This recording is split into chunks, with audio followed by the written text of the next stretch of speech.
ദൈവത്തിൻ്റെ മഹത്വം.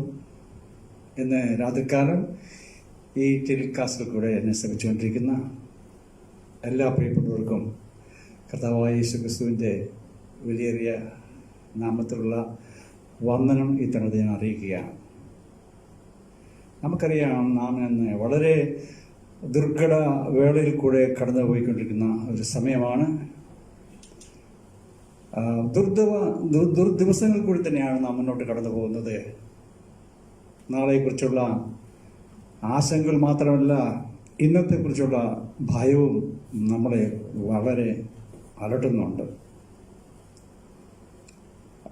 ഇന്നത്തെ രാവിലത്തെ പത്രത്തിൽ ഞാൻ വായിക്കുകയുണ്ടായി, കൊറോണ വൈറസിൻ്റെ മുൻകരുതലുകൾ യാതൊരു കാരണവശാലും അത് പിൻവലിക്കാൻ പാടില്ല.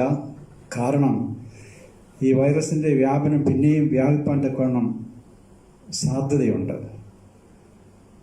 നാം വന്ന് പാർക്കുന്ന ഈ സ്ഥലത്തും നാം വൈഷമ്യങ്ങളെ നേരിട്ടുകൊണ്ടിരിക്കുകയാണ്. ഈ പ്രത്യേക സാഹചര്യത്തിൽ നമ്മുടെ ആത്മീയ കൂട്ടായ്മകളെല്ലാം നിർത്തിവച്ചിരിക്കുന്നു എന്നുള്ളത് നാം ഏവരും അറിയുന്ന ഒരു വസ്തുതയാണ്.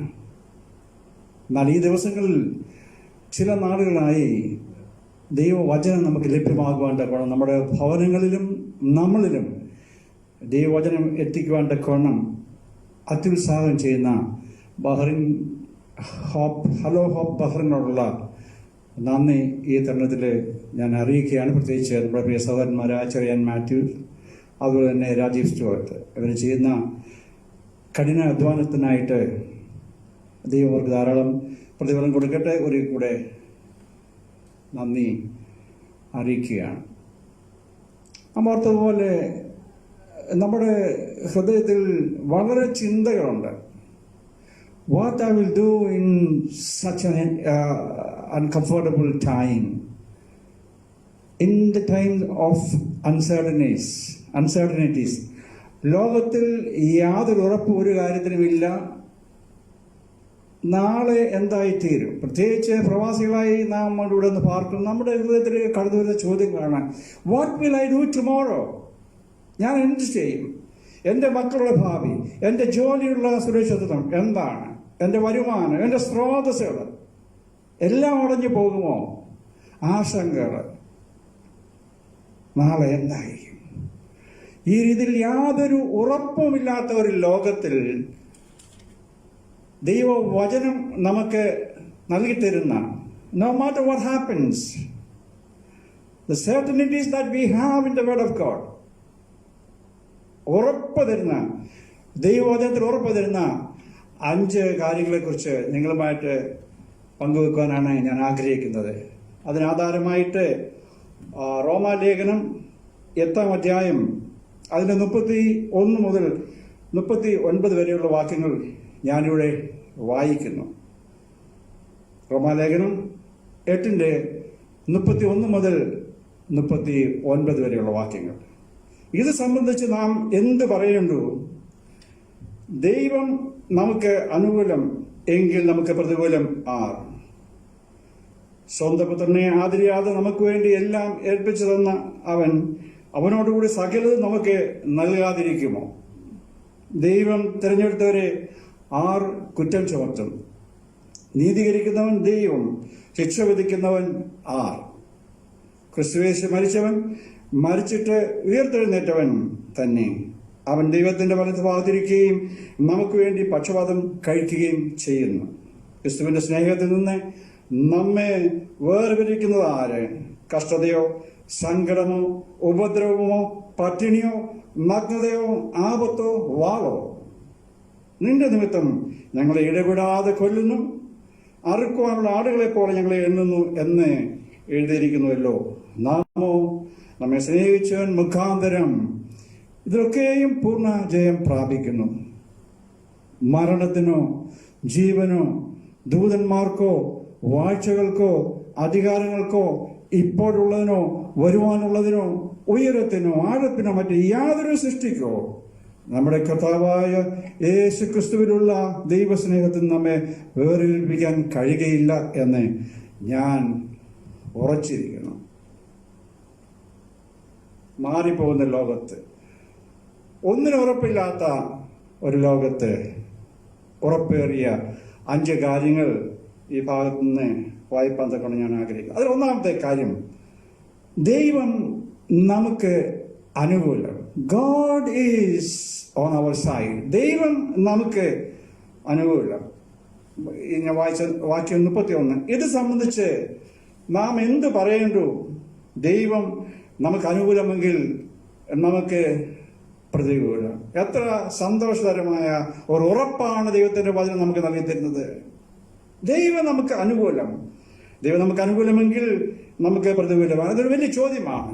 ദാവീദ് അതിൻ്റെ ഒരു ഉത്തരം 56 സങ്കീർത്തനത്തിന്റെ 9 വാക്യത്തിൽ പറഞ്ഞത് ഇങ്ങനെയാണ്: ഞാൻ വിളിച്ചപേക്ഷിക്കുമ്പോൾ തന്നെ എൻ്റെ ശത്രുക്കൾ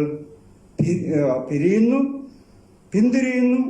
എന്നിട്ട് അദ്ദേഹം പറഞ്ഞു, ദൈവം എനിക്ക് അനുകൂലമെന്ന് ഞാൻ അറിയുന്നു. ഓരോ ദൈവവൈതലിനും ഉള്ളിൻ്റെ ഉള്ളിൽ ശക്തമായി അറിയേണ്ടത്, വിശ്വസിക്കേണ്ട ഒരു കാര്യമാണ്, ദൈവം എനിക്ക് അനുകൂലം. ചോദ്യം കടന്നു വരും, ദൈവം നമുക്ക് അനുകൂലമാണെങ്കിൽ പ്രതികൂലമാര്? നാം എല്ലാം മനുഷ്യരായതുകൊണ്ട് നമുക്ക് പലരെയും പേടിയുണ്ടല്ലേ. ഫോർ എക്സാമ്പിൾ, മനുഷ്യൻ എനിക്ക് പ്രതികൂലമായിട്ട് പലപ്പോഴും വന്നു ഭവിക്കാറുണ്ട്. പലരും മനുഷ്യരെ പേടിക്കുന്നു, നാം മനുഷ്യരായതുകൊണ്ട്. എന്നാൽ വാസ്തവത്തിൽ അതിന്റെ ആവശ്യമുണ്ടോ? 118 സങ്കീർത്തനം 6 അധ്യായത്തിൽ 6 വാക്യത്തിൽ നാം ഇങ്ങനെ വായിക്കുന്നു, യഹോവ എന്റെ പക്ഷത്തുണ്ട്. സങ്കീർത്തനക്കാരൻ തറപ്പിച്ച് പറയുന്ന ഒരു കാര്യമാണ്, യഹോവ എന്റെ പക്ഷത്തുണ്ട്, ഞാൻ പേടിക്കില്ല. എന്നിട്ട് അടുത്ത് പറയുന്നത്, മനുഷ്യൻ എന്നോട് എന്ത് ചെയ്യും? What man can do to me? ദൈവം നമുക്ക് അനുകൂലം. അത് നമുക്ക് പേടിയുള്ള മനുഷ്യരോട് മാത്രമല്ല, സാത്താനെയും നാം പേടിക്കുന്നുണ്ട്.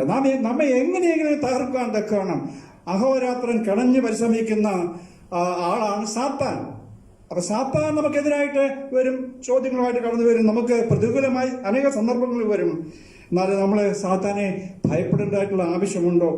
1 യോഹന്നാൻ 5:18 വളരെ വ്യക്തമായി കാണുവാൻ തക്കുന്ന ഇതാണ്, ദൈവത്തിൽ നിന്ന് ജനിക്കുന്നവൻ ആരും പാപം ചെയ്യുന്നില്ല എന്ന് നാം അറിയുന്നു, ദൈവത്തിൽ നിന്ന് ജനിച്ചവൻ തന്നെത്താൻ സൂക്ഷിക്കുന്നു എന്ന് പറഞ്ഞിട്ട് അടുത്ത ഭാഗം ശ്രദ്ധിക്കണം, ദുഷ്ടൻ അവനെ തൊടുന്നതുമില്ല. അപ്പൊ സാത്താൻ നമുക്കെതിരായാലും മനുഷ്യൻ നമുക്കെതിരായാലും നമ്മെ സൂക്ഷിപ്പാൻ തക്കണം ദൈവം നമുക്ക് അനുകൂലമെന്നുള്ളത് വളരെ വ്യക്തമായിട്ട് പറയുന്നുണ്ട്. ദുഷ്ടൻ അവനെ തൊടുകയില്ല. പക്ഷെ ദൈവമക്കൾ എന്നുള്ള ആ നിലയിൽ നാം ദൈവത്തിൽ നിന്ന് ജനിച്ചിരിക്കുന്നു. ആകയാൽ നാം പാപം ചെയ്യാതെ ജീവിക്കാനുള്ള ഉത്തരവാദിത്വം നമുക്കുണ്ട്. അത് ദൈവം നമ്മളെ കുറിച്ച് ആഗ്രഹിക്കും. അത് മാത്രമല്ല, ദൈവത്തിന് ജനിച്ചവൻ തന്നെത്താൻ സൂക്ഷിക്കുന്നു. ആ വിധത്തിൽ പാപം ചെയ്യാതെ ദൈവകൃപയെ ആശ്രയിച്ച് തന്നെത്താൻ സൂക്ഷിച്ചുകൊണ്ട് പോകുന്ന ഒരു വ്യക്തിക്ക് സാത്താനെ പേടിക്കേണ്ടതായിട്ടില്ല. ദുഷ്ടൻ അവനെ തൊടുന്നതുമില്ല. പ്രിയപ്പെട്ടവരെ, പൗലോസ് ഇവിടെ എന്താണ് പറയുന്നത്? He's trying to say, he's telling us, God plus one makes the majority. ദൈവം ഒരു മനുഷ്യനോ ഒരുമിച്ചുണ്ടെങ്കിൽ അത് വലിയൊരു ഭൂരിപക്ഷമാണ്. ഒരു മനുഷ്യന് എല്ലാമോ സാത്താനും അവന്റെ കിങ്കരന്മാരിൽ ലോകം മുഴുവനും തനിക്കെതിരായി വരികയാണെങ്കിൽ തന്നെയും പൗലോസ് ഇവിടെ പറയുന്ന ഒരു കാര്യമുണ്ട്, God plus one makes A majority. ലോകം വരട്ടെ എതിരായിട്ട്, സാത്താൻ നമുക്കെതിരായി വരട്ടെ, മനുഷ്യൻ നമുക്കെതിരായി വരട്ടെ, ദൈവം നമുക്ക് അനുകൂലമെങ്കിൽ പ്രതികൂലമാണ്. ഗിദെയോൻ ഈ വസ്തുത നല്ലതുപോലെ ഗ്രഹിച്ച ഒരാളാണ്. He knew it very well. He found out that.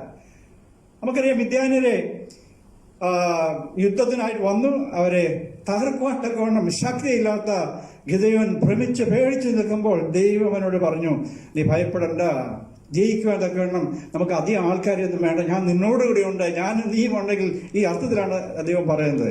ഒത്തിരി ആൾക്കാരൊന്നും വേണ്ട. അവർ 1,35,000 പേർ എതിരിട്ട് നിൽക്കുന്ന സന്ദർഭത്തിൽ ദൈവം ഗിദെയോനോട് പറയാണ്, do not worry about the numbers. അവരെത്രയുണ്ട്? 1,35,000 പേര് മറുവശത്തുണ്ട് എന്നുള്ളത് നീ ഒരു വിഷയമാക്കേണ്ട കാര്യമില്ല, നീ ഭയപ്പെടേണ്ട കാര്യമില്ല.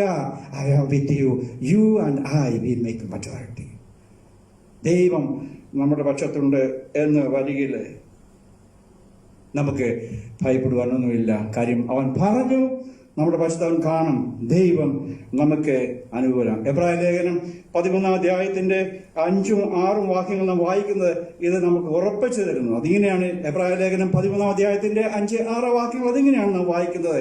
നിന്നെ ഒരു നാളും കൈവിടുകയില്ല, ഉപേക്ഷിക്കുകയുമില്ല എന്ന് അവൻ തന്നെ അരുളിച്ചു, ദൈവം തന്നെ അരുളിച്ചു. ആകയാൽ കർത്താവ് എനിക്ക് തുണ, ഞാൻ പേടിക്കുകയില്ല, മനുഷ്യൻ എന്നോട് എന്ത് ചെയ്യും? എന്നെ കേൾക്കുന്ന പ്രിയപ്പെട്ടവര്, ഈ ദുഷ്കര ലോകത്ത് നാം പലരെയും ഭയപ്പെടുമ്പോൾ ദൈവം പറയുന്നു, ഞാൻ നിന്നെ ഉപേക്ഷിക്കുകയില്ല, ഞാൻ നിന്നെ ഒരു നാളും കൈവിടുകയില്ല എന്ന് പറഞ്ഞാൽ അവന്റെ കൈ നമ്മളെ ഗ്രിപ്പ് ചെയ്തിരിക്കുകയാണ്, അവൻ നമ്മളെ പിടിച്ചിരിക്കുകയാണ്. ഇതിൽ കൂടെ ഒരു വലിയ ഒരു ഉറപ്പ് നമുക്ക് ആവശ്യമുണ്ടോ? ആകയാൽ കർത്താവ് എനിക്ക് തുണ, ഞാൻ പേടിക്കുകയില്ല, മനുഷ്യൻ എന്നോട് എന്ത് ചെയ്യും? എന്നെ കേൾക്കുന്ന പ്രിയപ്പെട്ടവരെ, ഇത് നിങ്ങൾക്ക് ഹൃദയത്തിന്റെ ഉള്ളിൽ നിന്ന് ഒന്ന് ഉച്ചരിക്കുവാൻ തക്കണം, ഉരുവിടുവാൻ തക്കണം കഴിയുമോ? ദൈവം എനിക്ക് അനുകൂലമാണ്. രണ്ടാമതായിട്ട് ഞാൻ നിങ്ങളുമായി പങ്കുവെക്കാൻ ഉദ്ദേശിക്കുന്ന മാറാത്ത കാര്യം, ഉറപ്പുള്ള ഒരു കാര്യം, മാറുന്ന ലോകത്തിൽ ഉറപ്പുള്ള രണ്ടാമത്തെ കാര്യം അതിതാണ്, ദൈവം നമ്മുടെ ആവശ്യങ്ങൾ നൽകിത്തരും. ദൈവം നമ്മുടെ എല്ലാ ആവശ്യങ്ങളും നൽകിത്തരുന്ന ഒരു ദൈവമാണ്. നാം വായിച്ചു ഇവിടുത്തെ 32-ാം വാക്യം, റോമാലേഖനം 8-ാം അധ്യായത്തിന് 32-ാം വാക്യം ഞാൻ ഒന്നുകൂടെ വായിക്കട്ടെ. സ്വന്തം പുത്രനെ ആദരിക്കാതെ നമുക്ക് എല്ലാവർക്കും വേണ്ടി ഏൽപ്പിച്ച് തന്നവൻ അവനോടുകൂടെ സകലതും നമുക്ക് നൽകാതിരിക്കും. I want to read that again. സ്വന്തം പുത്രനെ ആദരിക്കാതെ നമുക്ക് എല്ലാവർക്കും വേണ്ടി ഏൽപ്പിച്ചു തന്നവൻ അവനോടുകൂടെ സകലതും നമുക്ക് നൽകാതിരിക്കും. അപ്പോൾ തീർച്ചയായിട്ടും അവൻ അതോടുകൂടി സകലതും നമുക്ക് നൽകി തരും. ദൈവം നമുക്ക് തരാവുന്ന ഏറ്റവും വലിയ ആ ഗിഫ്റ്റ് അതെന്താണ്? പറഞ്ഞു തീരാത്ത ദാനമായ കർത്താവായ യേശു ക്രിസ്തുവിനെ, അവന്റെ മടിയിൽ ബോധിച്ചിരുന്ന എല്ലാമായിരുന്ന യേശുവിനെ അവൻ നമുക്ക് വേണ്ടി തന്നു വരികയില്ലേ? Why should we hold anything back from us? ദൈവം നമ്മുടെ ആവശ്യങ്ങളെ നൽകി തരുന്ന കർത്താവ്. ദൈവം അവന്റെ വലിയ ഗിഫ്റ്റായിരുന്നു, ഏറ്റവും ശ്രേഷ്ഠമായി ദൈവം കരുതുന്ന സ്വന്തം പുത്രനെ നമുക്ക് വേണ്ടി തന്നു എന്ന് വരികയില്ലേ? അതോടുകൂടി നമുക്ക് മറ്റ് എല്ലാം തരാതിരിക്കും. അവരെന്തിനാണ് തിരിച്ച് പിടിക്കുന്നത്? എന്തെങ്കിലും നമുക്ക് ആവശ്യമുള്ള കാര്യം, എന്തെങ്കിലും ഹോൾ ബാക്ക് ചെയ്യേണ്ട കാര്യമുണ്ടോ? കാര്യം അവൻ ആരാണ്? നമ്മുടെ ദൈവം ആരാണ്? നമ്മുടെ ദൈവം ധന്യനായ ഏകാധിപതിയാണ്. അവൻ വാക്കുകൾ കൊണ്ട് സകലവും നിർമ്മിച്ചതാണ്. ഇല്ലാത്തതിനെ ഉള്ളതിനെ പോലെ വിളിച്ചു വരുത്തിയ സകലതും സ്വന്തമായി കൈവച്ചിരിക്കുന്ന ധന്യനായ ഏകാധിപതി അവന്റെ പുത്രനെ നമുക്ക് നൽകി തന്നില്ലേ? അതോടുകൂടി നമുക്ക് എല്ലാം നൽകാതിരിക്കുമോ? കർത്താവിന് സ്തോത്രം. നമ്മൾ പറയുന്നത് നമ്മൾ തീർച്ചയായും അറിയാവുന്ന മറ്റൊരു ഭാഗമാണ്, ഉറപ്പുള്ള ഒരു കാര്യമാണ്. ദൈവത്തിൽ നാം വീണ്ടും വായിക്കുന്നത് ഫിലിപ്പിയർ ലേഖനം 4:19 നാം ഇങ്ങനെ കാണുന്നു, നാം വായിക്കുന്നത് നമുക്ക് എല്ലാവർക്കും അറിയാവുന്നതാണ്. ഇത്രയും നല്ലൊരു വാക്ക്. എന്റെ ദൈവമോ നിങ്ങളുടെ ബുദ്ധിമുട്ടൊക്കെയും മഹത്വത്തോടെ തന്റെ ധനത്തിനൊത്തവണ്ണം ക്രിസ്തുയേശുവിൽ പൂർണ്ണമായി തീർത്ത്. എന്റെ ദൈവമോ നിങ്ങളുടെ ബുദ്ധിമുട്ടൊക്കെയും മഹത്വത്തോടെ തന്റെ ധനത്തിനൊത്തവണ്ണം ക്രിസ്തുയേശുവിൽ പൂർണ്ണമായി തീർത്തത്. പ്രിയപ്പെട്ടവരെ, ഈ ഉറപ്പില്ലാത്ത സാഹചര്യങ്ങളിലെ ഈ വല്ലാത്ത ലോകത്ത് ഇന്നത്തെ കുറിച്ചുള്ള ഭയം, നാളത്തെ കുറിച്ചുള്ള ആശങ്കകൾ നിറഞ്ഞ സമയത്ത് നമ്മുടെ ചോദ്യങ്ങൾക്ക് ദൈവം വളരെ വ്യക്തമായി എന്ന് രാത്രികാലം മറുപടി തരുന്നത് ഇങ്ങനെയാണ്: എന്റെ ദൈവമോ നിങ്ങളുടെ ബുദ്ധിമുട്ടൊക്കെയും മഹത്വത്തോടെ തന്റെ ധനത്തിനൊത്തവണ്ണം ക്രിസ്തുയേശുവിൽ പൂർണ്ണമായി തീർന്നു. മാത്രമല്ല, മത്തായിയുടെ സുവിശേഷം 6-ാം അധ്യായത്തിന്റെ 31 മുതലുള്ള വാക്യം, 31, 32, 33 വാക്യം അത് ഞാനിവിടെ വായിക്കട്ടെ. ആകയാൽ നാം എന്ത് തിന്നും, എന്ത് കുടിക്കും, എന്ത് ഉടുക്കും എന്നിങ്ങനെ നിങ്ങൾ വിചാരപ്പെടരുത്. ഈ വകയൊക്കെയും ജാതികൾ അന്വേഷിക്കുന്നു. സ്വർഗസ്ഥനായ നിങ്ങളുടെ പിതാവ് ഇതൊക്കെ നിങ്ങൾക്ക് ആവശ്യമെന്ന് അറിയുന്നുവല്ലോ. അതുകൊണ്ട് നാം ചെയ്യേണ്ട കാര്യം എന്താണ്? മുമ്പേ അവരുടെ രാജ്യവും നീതിയും അന്വേഷിപ്പീൻ, അതോടുകൂടി സകലതും നിങ്ങൾക്ക് ലഭിക്കും. കർത്താവ് നിങ്ങൾ എന്ത് തിന്നാം? നമ്മൾ ഹിന്ദിയിൽ പറയാറുണ്ടല്ലേ, റൊട്ടി കപ്പട ഔർ മക്കാൻ, റൊട്ടി കപ്പട ഔർ മക്കാൻ. അത് മാത്രമല്ല, അദ്ദേഹം പറയുന്നത് എന്താവശ്യങ്ങളും സകല ആവശ്യങ്ങളും നടത്തി തരുവാൻ കഴിവുള്ള ദൈവമാണ്. എന്ത് കുടിക്കും, എന്ത് ഉടുക്കും എന്നിങ്ങനെ നിങ്ങൾ വിചാരപ്പെടരുത്. ഈ വകയൊക്കെയും ജാതികൾ അന്വേഷിക്കുന്നു. നിങ്ങൾക്ക് ഇതൊക്കെയും ആവശ്യമെന്ന് അറിയുന്നുവല്ലോ. മുമ്പേ അവന്റെ രാജ്യവും നീതിയും അന്വേഷിപ്പീൻ, അതോടുകൂടി ഇതൊക്കെ നിങ്ങൾക്ക് ലഭിക്കും. പ്രിയപ്പെട്ടവരെ, റോമാലേഖനം 8-ാം അധ്യായം നമുക്കറിയാം, ദൈവമക്കൾക്ക് എഴുതുന്നു. അതാണ് ദൈവമക്കൾക്കുള്ള അവകാശങ്ങളെ കുറിച്ചാണ് ഞാൻ നിങ്ങളോട് പറഞ്ഞുകൊണ്ടിരിക്കുന്നത്. ഈ മാറിപ്പോകുന്ന ലോകത്തിൽ, ഒന്നിനും സ്ഥിരമില്ലാത്ത ഒരു ലോകത്തിൽ, മാറ്റമില്ലാത്ത സ്ഥിരമായ ഉറപ്പുള്ള ഒരു കാര്യത്തെക്കുറിച്ച് ഞാൻ സംസാരിച്ചുകൊണ്ടിരിക്കുകയാണ്. 5 കാര്യങ്ങളെക്കുറിച്ച് സംസാരിച്ചുകൊണ്ടിരിക്കുകയാണ്. നമ്മൾ 2ാമത്തെ കാര്യമാണ് ഇവിടെ കണ്ടുകൊണ്ടിരിക്കുന്നത്. അത് ദൈവം നമ്മുടെ ആവശ്യങ്ങൾ നൽകിത്തരും. ദൈവത്തിന് സ്തോത്രം. ദൈവ മക്കളായി തീരുവാനുള്ള നമ്മുടെ ആവശ്യകതയെ ഇവിടെ ദൈവത്തിന്റെ ആത്മാവ് ചൂണ്ടിക്കാണിക്കുകയാണ്. എന്നെ കേൾക്കുന്ന ആരെങ്കിലും, പ്രിയപ്പെട്ടവരെ ആരെങ്കിലും കർത്താവിനെ കാണുവാൻ തക്കണം സ്വന്തം രക്ഷിതാവായി സ്വീകരിച്ചു ഇതുവരെയും ദൈവ പൈതലായിട്ടില്ല എങ്കിൽ, ഈ വാക്തത്വങ്ങള്, ഈ ഉറപ്പ് തരുന്ന കാര്യങ്ങൾ, അത് എങ്ങനെ നമുക്ക് സ്വന്തമായി തീരുവാൻ തക്കണം കഴിയും? കാരണം ഈ വാക്തത്വങ്ങൾ, ഈ ഉറപ്പുകളെല്ലാം തൻ്റെ മക്കൾക്ക് വേണ്ടി വലിയവനായ ദൈവം വാക്തത്വം ചെയ്തിരിക്കുന്ന കാര്യങ്ങളാണ്. So in a very uncertain situation like we face today, 2ാമത് ഏറ്റവും ഉറപ്പുള്ള കാര്യം ഇതാണ്. എന്താണ്? ദൈവം നമ്മുടെ ആവശ്യങ്ങളെ ഒക്കെ നൽകിത്തരും. നമ്മുടെ പറഞ്ഞ സകലവും നൽകി തരാതിരിക്കുമോ? He will graciously and lavishly provide all our need. നമ്മുടെ ആവശ്യങ്ങളെ മൊത്തമായി അവൻ നൽകിത്തരും നമുക്ക്. അവനൊന്നും പിടിച്ചു വെക്കേണ്ട കാര്യമില്ല. ഈ ലോകവും സർവ്വതും ഓൺ ചെയ്യുന്ന, സ്വന്തമായിരിക്കുന്നത് അവനാണ്. അതിന്റെ ഉടമസ്ഥാവകാശം അവനാണ്, അതിന്റെ ഓണർ. ധന്യനായ ഏകാധിപതിയായ ദൈവം.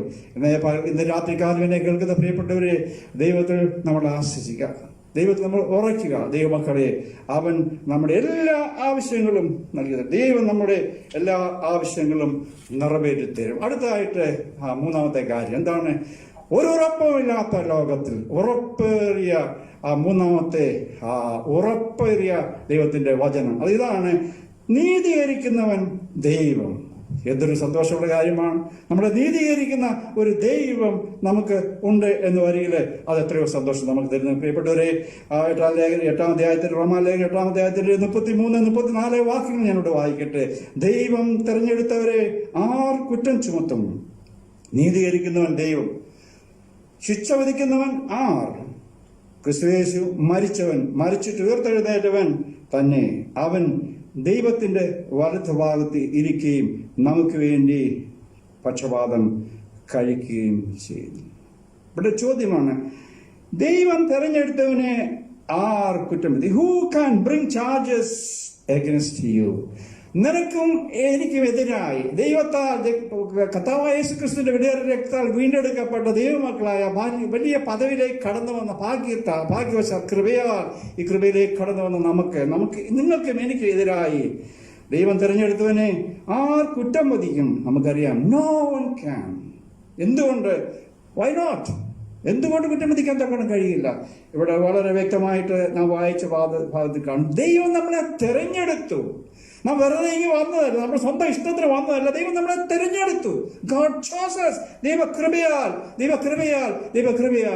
അവൻ നമ്മളെ തെരഞ്ഞെടുത്തു. അത് മാത്രമല്ല, അവൻ നമ്മളെ നീതീകരിച്ചു. നമ്മുടെ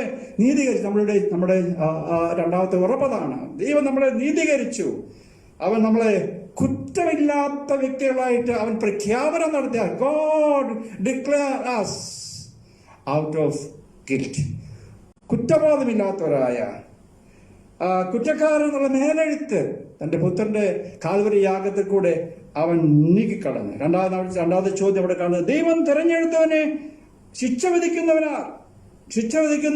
ദൈവം തെരഞ്ഞെടുത്തവനെ ശിക്ഷ വിധിക്കുന്നവനാർ? അതിന് ഉത്തരം മറ്റൊന്നുമല്ല, no one can do that. No one. എന്താണ് നമ്മുടെ ഗിൽറ്റ്? നമ്മുടെ കുറ്റബോധം കംപ്ലീറ്റ് ആയിട്ട് കർത്താവ് മാറ്റിക്കളഞ്ഞു. തന്റെ കാൽവരി മരണത്തിൽ കൂടെ, പാപ പരിഹാര ബലിയിൽ കൂടെ നമ്മുടെ കുറ്റം എന്നേക്കുമായി അവൻ മാറ്റിക്കളഞ്ഞു. ഇത് മാത്രമല്ല, കർത്താവായ യേശുക്രിസ്തു മരിച്ചു, അടക്കപ്പെട്ടു, ഉയർത്തെഴുന്നേറ്റു. അതുകൊണ്ട് നീയും ഞാനും, നിങ്ങളെയും ഞാനും ഉയർത്തെഴുന്നേൽക്കുന്ന ഒരു സുദിനം വരുന്നു. പ്രിയപ്പെട്ടവരെ, അത് എത്രയോ സന്തോഷമുള്ളതാണ്. അവൻ നമ്മളെ നീതീകരിച്ചത് കൊണ്ട് നമ്മളെ ആരും കുറ്റത്തിപ്പിക്കാൻ തക്കണം കഴിയില്ല. അവൻ നമ്മളെ ഉയർപ്പിക്കുന്നു. അത് മാത്രമല്ല, അവിടെ പറയുന്നത് ദൈവത്തിന്റെ വലതുഭാഗത്ത് അവൻ, യേശു, ദൈവത്തിന്റെ വലതുഭാഗത്തിരിക്കുകയും നമ്മൾക്ക് വേണ്ടി പക്ഷപാതം ചെയ്യുന്നു. പ്രിയപ്പെട്ടവരെ, നാം ഇന്ന് ദൈവസന്നിധിയിലായിരിക്കുന്നത്. ഇന്ന് രാത്രികാലം ഞാൻ നിങ്ങളോടൊപ്പം പങ്കിടുവാൻ തക്കൊണ്ട് ആഗ്രഹിക്കുന്ന വലിയ സത്യം, നമ്മുടെ ഹൃദയത്തിൻ്റെ ആഴത്തിൽ നിന്ന് വരുന്ന ആ തിരിച്ചറിവ് മറ്റൊന്നും ആയിരിക്കരുത്. ദൈവം തൻ്റെ പുത്രനെ നമുക്ക് വേണ്ടി അയച്ചു. അവൻ കാൽവരി യാഗമായി, അവൻ മരിച്ചു, അടക്കപ്പെട്ടു, ഉയർത്തെഴുന്നേറ്റ് അവൻ സ്ഥിരമായ ഒരു പ്രക്രിയയിൽ നമുക്ക് വേണ്ടി അത് നമുക്ക് വേണ്ടി അപേക്ഷിച്ചുകൊണ്ടിരിക്കുകയാണ്. സ്ഥിരമായി നമുക്ക് വേണ്ടി പക്ഷപാതം ചെയ്യുന്ന യേശു ക്രിസ്തു. ഇന്നും അവന് വിശ്രമമില്ലാതെ എനിക്കും നിങ്ങൾക്ക് വേണ്ടി പിതാവിൻ്റെ വലതു ഭാഗത്തിൽ നമുക്ക് വേണ്ടി പക്ഷപാതം. എന്താണ് പറയുന്നത്? നമ്മുടെ ജീവിതത്തിൽ കുറവ് വരുമ്പോൾ, നമ്മുടെ ജീവിതത്തിൽ ബലഹീനതകൾ വരുമ്പോൾ, ഒരുപക്ഷെ പാപം ചെയ്യുമ്പോൾ പിതാവ് എൻ്റെ മുഖത്തേക്ക് നോക്കി പുത്രൻ എഴുന്നേറ്റ് പറയും, ഞാൻ അവന് വേണ്ടി എൻ്റെ രക്തം ചിന്തി, ഞാൻ അവന് വേണ്ടി മരിച്ചു, അവൻ്റെ രക്തത്താൽ ഞാൻ അവനെ രക്ഷയിലേക്ക് അവൻ കടന്നു വന്നു, ഞാൻ അവന് വേണ്ടി പക്ഷപാതം ചെയ്യുന്നു. നീ എൻ്റെ മകന് വേണ്ടി, മകൾക്ക് വേണ്ടി നീ അവനോട് ക്ഷമിക്കണമേ, പൊറുക്കണമേ എന്ന് പക്ഷപാതം ചെയ്യുമ്പോൾ കർത്താവ് പിതാവായ ദൈവം നമ്മളെ പിന്നെ കാണുന്നത് അത് പാപം ചെയ്യാത്ത, കുറ്റമില്ലാത്ത വ്യക്തികളായിട്ടാണ് നമ്മളെ കാണുന്നത്. പ്രിയപ്പെട്ടവരെ, എത്ര സന്തോഷത്തിൻ്റെ അവസ്ഥയാണ്. നമ്മുടെ ഭാഗ്യ പദവി എത്ര വലുതാണ്. നാം മനുഷ്യരാണെന്നുള്ളത് കർത്താവിന് അറിയാം. അവൻ ഈ ലോകത്തിൽ വന്നൊരു മനുഷ്യനായി ജീവിച്ചു. നാം അനുദിനം അത് അഭിമുഖീകരിക്കുന്ന പ്രശ്നങ്ങൾ, പ്രയാസങ്ങൾ, ഭാരങ്ങൾ, പരീക്ഷകൾ, പരിശോധനകൾ എത്രയുണ്ടെന്നുള്ളത് അവൻ നല്ലവണ്ണം അറിയും. മനുഷ്യനായി ജന്മമെടുത്ത് മനുഷ്യനായി ജീവിച്ച് കർത്താവായ യേശു ക്രിസ്തുവിന്റെ പിതാവിന്റെ വലതു ഭാഗത്ത് എനിക്കും നിങ്ങൾക്ക് വേണ്ടി പക്ഷപാതം ചെയ്യുന്നു. അവൻ നമ്മെ നീതീകരിച്ചു. നമ്മെ കുറ്റം ശിക്ഷാവിധി നടത്തുവാനോ ആർക്കും കഴിയുകയില്ല. നമ്മെ നീതീകരിക്കുന്ന ദൈവം അവൻ. മൂന്നാമതായി ഞാൻ നിങ്ങളുമായി പങ്കുവെക്കാൻ തക്കൊണ്ട് ആഗ്രഹിക്കുന്ന ഒരു ഉറപ്പുമില്ലാത്ത ഒരു ലോകത്ത് ഉറപ്പേറിയ നാലാമത്തെ കാര്യം അതിതാണ്: ദൈവം നമ്മെ എല്ലായ്പ്പോഴും സ്നേഹിക്കുന്നു. ദൈവം നമ്മെ എല്ലായ്പ്പോഴും സ്നേഹിക്കുന്നു എന്നുള്ളത് നമുക്കിവിടെ കാണാൻ കഴിയുന്നുണ്ട്. അതിവിടെ പറയുന്നത് പ്രതികൂല സാഹചര്യത്തിൽ കൂടെ കടന്നു പോകുമ്പോൾ ഇത് വളരെ ബുദ്ധിമുട്ടേറിയ കാര്യമാണ്. everything goes well and it's easy to say God is good. ദൈവം എന്നെ സ്നേഹിക്കുന്നു പറയാൻ തക്കണം കഴിയും. എന്നാൽ പ്രതികൂല സാഹചര്യങ്ങളെ, ഒരുപക്ഷെ സൂര്യനെയോ നക്ഷത്രങ്ങളെയോ കാണാതെ നമ്മുടെ ജീവിതത്തിന്റെ പരിപരുത്ത സന്ദർഭങ്ങളിൽ, നമ്മുടെ ജീവിതത്തിന്റെ ഇരുളടഞ്ഞ അധ്യായങ്ങളിൽ കൂടെ നാം കടന്നു പോകുമ്പോൾ ദൈവം നമ്മളെ സ്നേഹിക്കുന്നു എന്ന് പറയാൻ തക്കണം വളരെ വിഷമമാണ്. നാം ചോദിച്ചു പോകും, റിയലി ദൈവം എന്നെ സ്നേഹിക്കുന്നുണ്ട്? Does really God love me? നമ്മൾ ചോദിച്ചു പോകും. അതാണ് ഈ ലോകം. എന്നാൽ ഇവിടെ പറയുന്നത് ദൈവം നമ്മെ എല്ലായ്പ്പോഴും സ്നേഹിക്കുന്നു എന്നാണ് ഇവിടെ അപ്പോസ്തലനായ പൗലോസ് നമ്മോട് പറയുന്നത്. പത്രോസിന്റെ പ്രസ്താവന ശ്രദ്ധിക്കുക, വാക്യം 35. ക്രിസ്തുവിന്റെ സ്നേഹത്തിൽ നിന്ന് നമ്മെ വേർതിരിക്കുന്നത് ആർ? ചോദിക്കുകയാണ്, ക്രിസ്തുവിന്റെ സ്നേഹത്തിൽ നിന്ന് നമ്മെ വേർതിരിക്കുന്ന എന്നിട്ട് ചോദിക്കുക, ലിസ്റ്റ് തരികയാണ്. കഷ്ടതയോ, സങ്കടമോ, ഉപദ്രവമോ, പട്ടിണിയോ, നഗ്നതയോ, ആപത്തോ, വാളോ, come what may, what can separate you from the love of God? ദൈവം നമ്മളെ എപ്പോഴും സ്നേഹിക്കുന്നു. തുടർന്ന് പറയാണ്, പൗലോസ് കടന്നുപോയ സാഹചര്യങ്ങൾ കണ്ടില്ലേ? ആപത്ത് എന്തൊക്കെയാണ് കടന്നുപോയത്? കഷ്ടതയോ, സങ്കടമോ, ഉപദ്രവമോ, പട്ടിണിയോ, നഗ്നതയോ, ആപത്തോ, വാളോ എന്ന് പറഞ്ഞിട്ട് അദ്ദേഹം പറയാണ്, ക്രിസ്തുവിന്റെ സ്നേഹത്തിൽ നമ്മെ വേർപിരിക്കുന്നത് ആര്? ഇതൊരു വലിയ വിരോധാഭാസമാണല്ലേ? ഞാൻ ചോദിക്കട്ടെ പ്രിയപ്പെട്ടവരെ, എനിക്കും നിങ്ങൾക്കും ഇത്രമാത്രം കഷ്ടതയിലും പ്രയാസം കൂടെ ഓരോ ദിവസം കടന്നു പോകുമ്പോൾ പൗലോസിനെ പോലെ നമുക്ക് പറയാൻ തക്കവണ്ണം കഴിയുമോ ഞാൻ ദൈവത്തെ സ്നേഹിക്കും? ഇറ്റ് ഈസ് ഡിഫിക്കൽട്ട് അല്ലേ? വളരെ ബുദ്ധിമുട്ടുള്ള കാര്യമാണ്. കാരണം നമ്മൾ പറയത്തില്ല, if you know what I'm going through you wouldn't talk to me like this. ഞാൻ കടന്നു പോകുന്ന സാഹചര്യങ്ങളുടെ ആഴം മനസ്സിലാക്കുകയാണെങ്കിൽ, അതിന്റെ ഗൗരവം മനസ്സിലാക്കുകയാണെങ്കിൽ ദൈവം എന്നെ സ്നേഹിക്കുന്നതെന്ന് എനിക്ക് പറയാൻ തക്കവണ്ണം എങ്ങനെ കഴിയും? പക്ഷേ പൗലോസ് ഇവിടെ പറയുന്ന വിരോധാഭാസം നോക്കിക്കോണേ. പിന്നെയും പറയുന്നത്, ദൈവം എന്നെ കടത്തിവിടുന്ന സാഹചര്യങ്ങൾക്കൊപ്പം വൈഷമ്യം നിറഞ്ഞതാണ്. പക്ഷേ ദൈവസ്നേഹത്തിൽ നിന്ന് എന്നെ വേർതിരിപ്പിക്കാൻ ഒന്നും ഞാൻ അനുവദിക്കുകയില്ല. നമ്മുടെ ജീവിതത്തിൽ ഇതെല്ലാം കടന്നു വരും. പൗലോസ് ഒരു പ്രതികൂലത്തെയും അനുവദിച്ചിട്ടില്ല. ദൈവത്തിന്റെ സ്നേഹത്തിൽ നിന്നും അദ്ദേഹത്തെ പിരിച്ചു മാറ്റുവാൻ തക്കണം. I know, he says, I'm sure God loves me. പിന്നെയും കഷ്ടതയുടെ, പിന്നെയും ഞെരുക്കങ്ങളുടെ, പിന്നെയും ഡിഫിക്കൽട്ട് ടൈമിന്റെ ഒരു ലിസ്റ്റ് താൻ പറയുന്നു. വാക്യം 38, റോമാലേഖനം 8:38-39 ഈ റോമാലേഖനത്തിൽ തന്നെയാണെങ്കിൽ ഞാനിവിടെ വായിക്കുന്നത്. അതിങ്ങനെയാണ്: മരണത്തിനോ, നേരത്തെ പറഞ്ഞു, കൂടാതെ തന്റെ സ്നേഹം, ദൈവമായിട്ടുള്ള ആഴമായ സ്നേഹം, ദൈവം എന്നെ എപ്പോഴും സ്നേഹിക്കുന്നുള്ള പിന്നെയും താൻ ഉറപ്പിച്ച് പറയാണ്. ആ കഷ്ടങ്ങളുടെ ലിസ്റ്റ് പിന്നെയും താൻ പറയുകയാണ് എന്നോട്, നിങ്ങളോട്. എന്താണ് അതൊക്കെ? മരണത്തിനോ, ജീവനോ, ദൂതന്മാർക്കോ, വാഴ്ചകൾക്കോ, അധികാരങ്ങൾക്കോ, ഇപ്പോഴുള്ളതിനോ, വരുവാനുള്ളതിനോ, ഉയരത്തിനോ, ആഴത്തിനോ, ഹൗ മെനി തിങ്സ്, ആഴത്തിനോ മറ്റു യാതൊരു സൃഷ്ടിക്കോ നമ്മുടെ കർത്താവായ യേശു ക്രിസ്തുവിലുള്ള ദൈവസ്നേഹത്തിൽ നിന്ന് നമ്മെ തിരിക്കുവാൻ കഴിയില്ല. പ്രിയപ്പെട്ടവരെ, ദൈവം ആഗ്രഹിക്കുന്നത് ഇതാണ്. നാം കടന്നു പോകുന്ന പ്രതികൂല സാഹചര്യങ്ങളിൽ പൗലോസിനെ എപ്പോഴും നമുക്ക് പറയാൻ തക്കണം കഴിയണം. നമ്മുടെ ദൈവം ആരാണെന്നുള്ള ആഴമേറിയ ഉറപ്പ് നമ്മുടെ ഹൃദയത്തിൽ വരണം. ഞാൻ ദൈവത്തെ സ്നേഹിക്കും, no matter what I'm going through, no matter what circumstances I'm facing, but I will love God because God loves me എന്ന് ഞാൻ ഉറച്ചിരിക്കുന്നു. കർത്താവായ യേശു ക്രിസ്തുവിനുള്ള ദൈവസ്നേഹത്തിൽ നിന്ന് നമ്മെ വേർതിരിപ്പാൻ കഴിയില്ല എന്ന് ഞാൻ ഉറച്ചിരിക്കുന്നത്. പൗലോസിനെ ആ ഒരു ഉറപ്പിൽ നിന്നും, ആ കൺവിക്ഷനിൽ നിന്നും മാറ്റുവാൻ തൊക്കെ കഴിയില്ല. I said, I am confident that my God loves me, and that because He loves me, I love Him. നമ്മൾ അഡ്വേഴ്സിറ്റീസിൽ കൂടെ പോകുമ്പോൾ, കഷ്ടതയിൽ കൂടെ കടന്നു പോകുമ്പോൾ, പ്രതീക്ഷിക്കാത്ത സാഹചര്യങ്ങളിൽ കൂടെ കടന്നു പോകുമ്പോൾ, അത് ഒരു കാര്യം വളരെ വ്യക്തമായിട്ട് നാം ഉറപ്പിച്ച് പറയണം: ദൈവനെ സ്നേഹിക്കും. പ്രിയപ്പെട്ടവരെ, എന്തുകൊണ്ടാണ്? കാരണം ദൈവത്തെ നമ്മുടെ സാഹചര്യങ്ങൾ നോക്കി വിലയിരുത്തുമെങ്കിൽ നാം വളരെ മടയന്മാരായിപ്പോകും.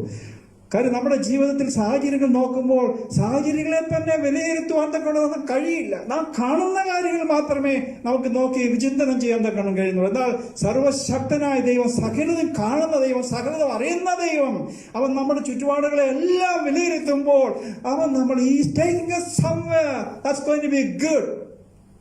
ആ ഒരു അറിവ് നമ്മുടെ ജീവിതത്തിൽ ഉണ്ടാകേണ്ടത് ആവശ്യമാണ്. ഞാൻ ഈ അടുത്ത സമയത്ത് 2-3 വർഷമായി കാണുമായി ഞാനിങ്ങനെ ന്യൂയോർക്കിൽ മാൻഹട്ടൻ എന്ന സ്ഥലത്ത് ലോകത്തിൽ അറിയപ്പെടുന്ന വളരെ പ്രധാനപ്പെട്ട ഒരു വ്യക്തിക്ക് ഒരു ഭയങ്കര സ്വീകരണ ചടങ്ങ് നടക്കുകയാണ്. വളരെ വലിയ സ്വീകരണം, വലിയ സമ്മേളനം നടന്നുകൊണ്ടിരിക്കുകയാണ്. വേദിയുടെ ഇടതുവശത്ത് ഒരു ചിത്രകാരൻ, നമുക്കറിയാം ചിത്രകാരന്മാർ തങ്ങളുടെ രചനയിൽ കൂടെ പലപ്പോഴും നമ്മളെ അമ്പരിപ്പിക്കാറുണ്ട്. അവർക്ക് they create wonders, marvelous painting. ഈ ചിത്രകാരൻ ഈ വലിയ പ്രോഗ്രാം നടന്നുകൊണ്ടിരിക്കുമ്പോൾ, സ്വീകരണ സമ്മേളനം നടന്നുകൊണ്ടിരിക്കുമ്പോൾ വേദിയുടെ ഇടതുവശത്ത് മാറി നിന്ന് അദ്ദേഹം എന്തൊക്കെയോ വരച്ചുകൊണ്ടിരിക്കുന്ന ഒരു ബോർഡിൽ തൻ്റെ പെയിന്റിങ് ബ്രഷ് എടുത്തുകൊണ്ട് എന്തൊക്കെ വരച്ചുകൊണ്ടിരിക്കുന്നു. ഞാൻ അവിടെ ഇല്ലായിരുന്നു, പക്ഷെ ഞാൻ ടെലിവിഷനിൽ കണ്ടുകൊണ്ടിരിക്കുമ്പോൾ ഞാനും വളരെ ശ്രദ്ധിച്ചു, ഈ മനുഷ്യൻ എന്താണ് അവിടെ ചെയ്യുന്നത്. നമുക്ക് ഒരു പിടിയുമില്ല, ഒരു എത്തിപ്പിടിയുമില്ല, എന്തൊക്കെയോ വരച്ചുകൊണ്ടിരിക്കുന്നു. എനിക്കത് മനസ്സിലാക്കാൻ തന്നെ കഴിഞ്ഞില്ല. ആൾക്കാരൊക്കെ വളരെ ജിജ്ഞാസയുടെ മുൾമനയിൽ ഏവരെ ഇരുത്തിക്കൊണ്ട് അദ്ദേഹത്തെ പ്രസംഗം മറ്റു കാര്യങ്ങളൊക്കെ നടക്കുന്നുണ്ടെങ്കിൽ തന്നെയും അതുപോലെ തന്നെ ഈ മനുഷ്യൻ എന്ത് ചെയ്യുന്നു എന്നുള്ളത് വളരെ ശ്രദ്ധിച്ചുകൊണ്ടിരുന്നു. ഞാനും ശ്രദ്ധിച്ചുകൊണ്ടിരുന്നു ടെലിവിഷനിൽ കൂടെ. എനിക്കൊന്നും മനസ്സിലായില്ല. കുറെ നിമിഷങ്ങൾ കഴിഞ്ഞപ്പോൾ അദ്ദേഹം പെയിന്റിങ് നിർത്തി. ഒന്നും മനസ്സിലാകുന്നില്ല. വരയുടെ അർത്ഥങ്ങളൊന്നും ആർക്കും മനസ്സിലാകുന്നില്ല. അത് കഴിഞ്ഞിട്ട് അദ്ദേഹം ആ പെയിന്റ് അപ്സൈഡ് ഡൗൺ ആയിട്ട് തിരിച്ചു വെച്ചു. ഇത് ചിത്രകാരന്മാർ അതിനെ പറയുന്നത് അപ്സൈഡ് ഡൗൺ പെയിന്റിങ്. നമുക്കൊന്നും മനസ്സിലാകത്തില്ല. ആർക്കു വേണ്ടി ആ സമ്മേളനം അവിടെ സംഘടിപ്പിച്ചോ ആ പ്രധാന വ്യക്തിയുടെ ചിത്രമായിരുന്നു ആ ചിത്രകാരൻ അവിടെ വരച്ചുകൊണ്ടിരുന്നത്. പക്ഷെ ആ വര തീരുന്നത് വരെ നമ്മുടെ നേരിട്ട് നോക്കി കഴിഞ്ഞാൽ നമുക്കൊന്നും മനസ്സിലാകത്തില്ല. നേരെ ആ പെയിന്റിങ് എടുത്ത് അപ്സൈഡ് ഡൗൺ ആയിട്ട് നോക്കിയപ്പോൾ അത് ഇന്ത്യയുടെ പ്രധാനമന്ത്രി മോദിജിയുടെ പടമായിരുന്നു. എല്ലാവരും കൈയടിച്ച് ഇവൻ മോദിജി തന്നെ വളരെ സർപ്രൈസ്ഡായി. അത് കണ്ടു കഴിഞ്ഞപ്പോൾ അദ്ദേഹത്തിനും പിടികിട്ടി കാണത്തില്ല, ആർക്കും മനസ്സിലാകത്തില്ല. എല്ലാവരും കൈയടിച്ചു, എല്ലാവരും അവരെ വളരെയധികം അഭിനന്ദിച്ചു, കരഘോഷം കൊണ്ട് അദ്ദേഹത്തെ വീർപ്പ് മുട്ടിച്ചു. പ്രിയപ്പെട്ടവരെ, ഞാൻ എന്താണ് പറഞ്ഞു വരുന്നത്?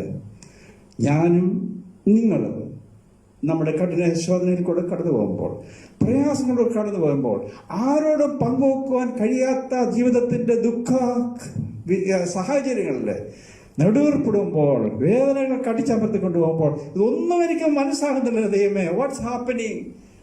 ഞാൻ പറയാൻ ആഗ്രഹിക്കുന്നത്, നമ്മുടെ ഓരോ സാഹചര്യങ്ങളും അത് തീവ്രത കൂടുമ്പോൾ ദൈവം തൻ്റെ പെയിന്റിങ് ബ്രഷ് എടുത്തിട്ട് ഓരോന്ന് വരച്ചുകൊണ്ടിരിക്കുകയാണ്.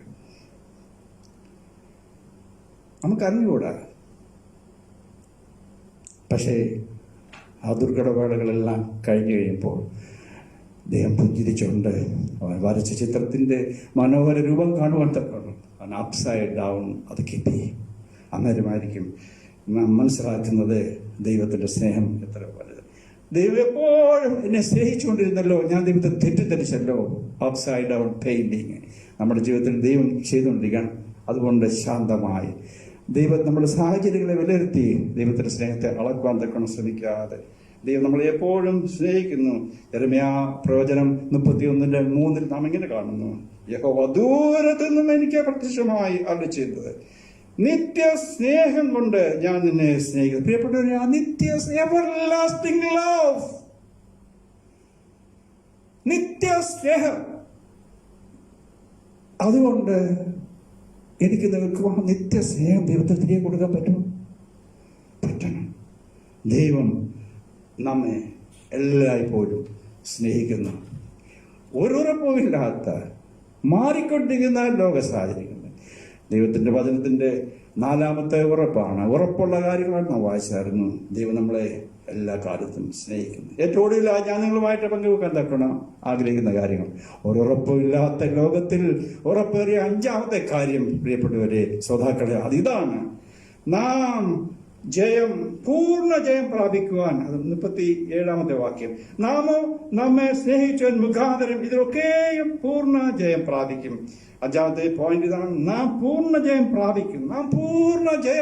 ഇത് പക്ഷേ ഇത് വിശ്വസിക്കാൻ പ്രയാസമായി തീരുമല്ലേ? It's difficult for you and me. ഇത്രയും ലിസ്റ്റിന്റെ കഷ്ടതയുടെ പ്രയാസത്തിന്റെ ഞെരുക്കത്തിന്റെ ഒക്കെ സാഹചര്യങ്ങൾ പറഞ്ഞിട്ട് ഇതെങ്ങനെയാ ദൈവം നമുക്ക് പൂർണ്ണ ജയം? ഇവിടെ അപ്പസ്തലൻ നമുക്ക് സംശയത്തിന് ലെവലേശമില്ലാതെ വളരെ വ്യക്തമായി പറയുന്നൊരു കാര്യമാണ്. നാമോ വാക്യം 37, നമ്മെ സ്നേഹിച്ചവൻ മുഖാന്തരം ഇതിലൊക്കെയും പൂർണ്ണ ജയം പ്രാപിക്കുന്നു. പറയുന്നത്, we would be more than conquerors. We will come out victoriously. Fully and victoriously will come out. നാം ഇതിലൊക്കെയും പൂർണ്ണ ജയം പ്രാപിക്കും. ചോദ്യം ഇതാണ്, ഏതിലൊക്കെയും നാം ഇത് ജയം പ്രാപിക്കാൻ തക്കൊണ്ട് കഴിയും? നാം നേരത്തെ ചിന്തിച്ച വിഷയങ്ങൾ എന്തൊക്കെയാണ്? കഷ്ടത, അപ്പോസ്തലന്റെ അതേ ലിസ്റ്റ് എടുക്കുകയാണെങ്കിൽ നമ്മുടെ ജീവിതം അത് തന്നെയാണ്. പൗലോസിന്റെ ജീവിതം അതാണെങ്കിൽ പ്രിയപ്പെട്ടവരെ, എന്റെയും നിങ്ങളുടെയും ജീവിതം മറ്റൊന്നല്ല, വിഭിന്നമല്ല. ഈ സാഹചര്യത്തിൽ കൊണ്ട് നാം കടന്നു പോകുന്നു. അതേപോലെ കഷ്ടത, സങ്കടം, ഉപദ്രവം, പട്ടിണി, നഗ്നത, ആപത്ത്, വാണ്.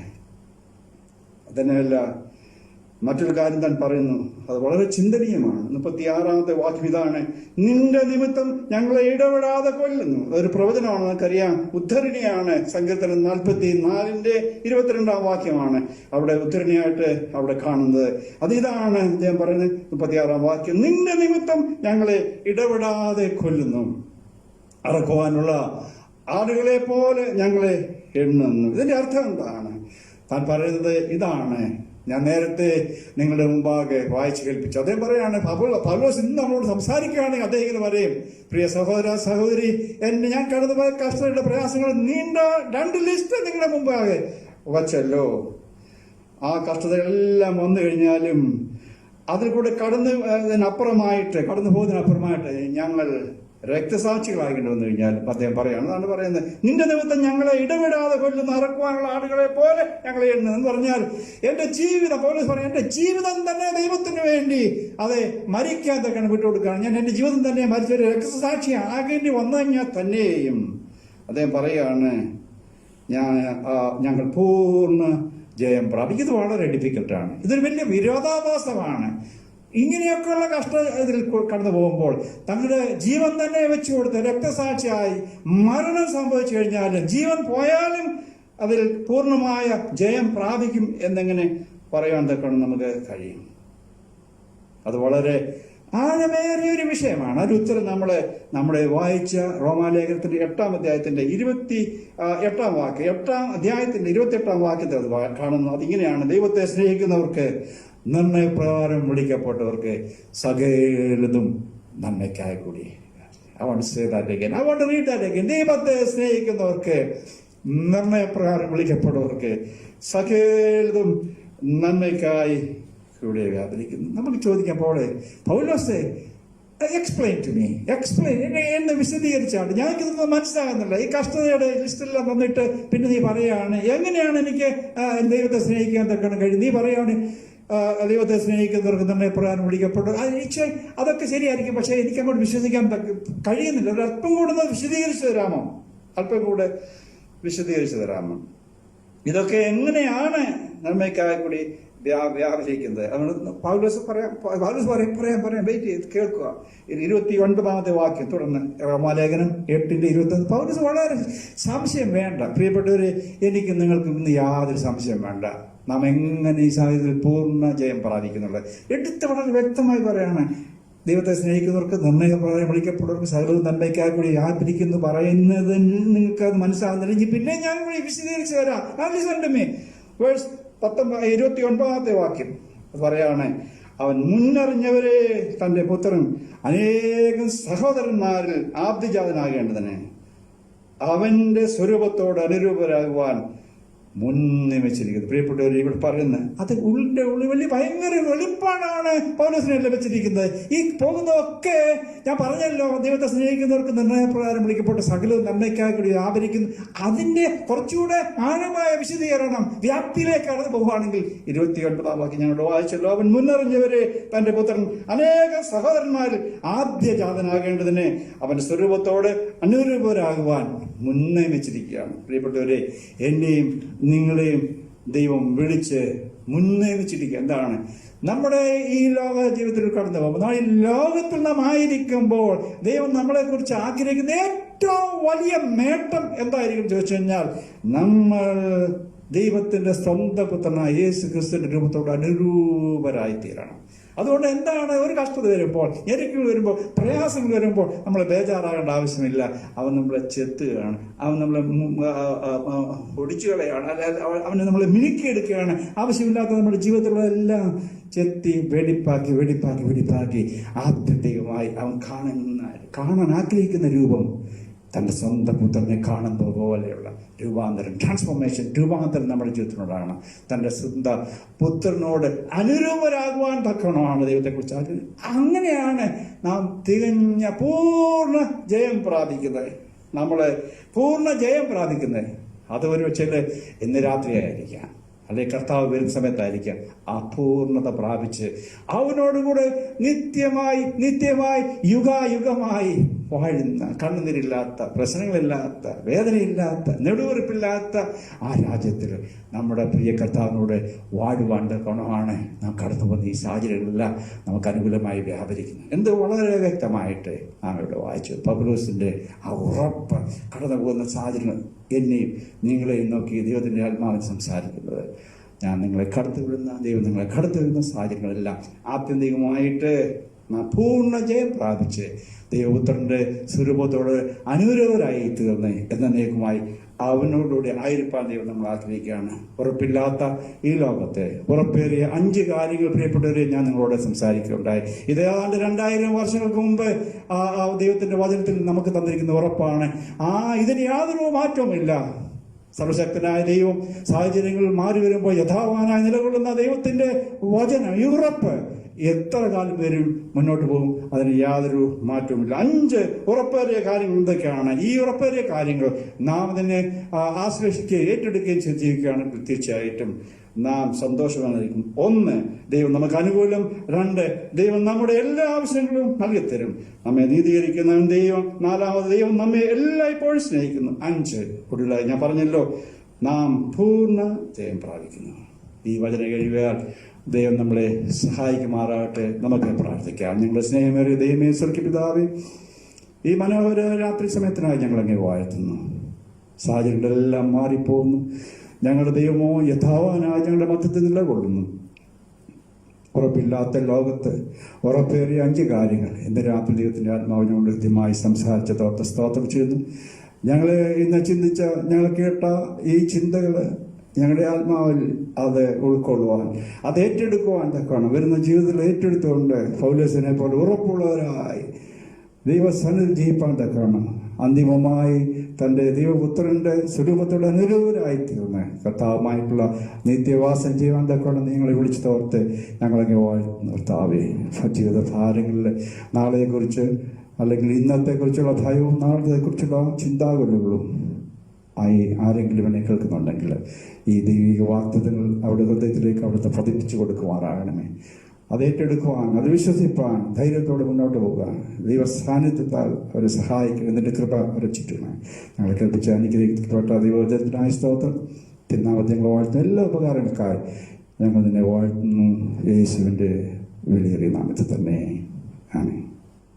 നമ്മുടെ പിതാവായ ദൈവത്തിന് സ്നേഹവും പുത്രനായ യേശു ക്രിസ്തുവിന്റെ കൃപയും ആശ്വസിപ്പിക്കുന്ന പരിശുദ്ധാത്മാവിന്റെ സംബന്ധ സഹവാസ കൂട്ടായ്മയും നാം എല്ലാവരോടും കൂടെ ഇപ്പോഴും എപ്പോഴും ഉണ്ടായിരിക്കുമാറാകട്ടെ. ആമേൻ.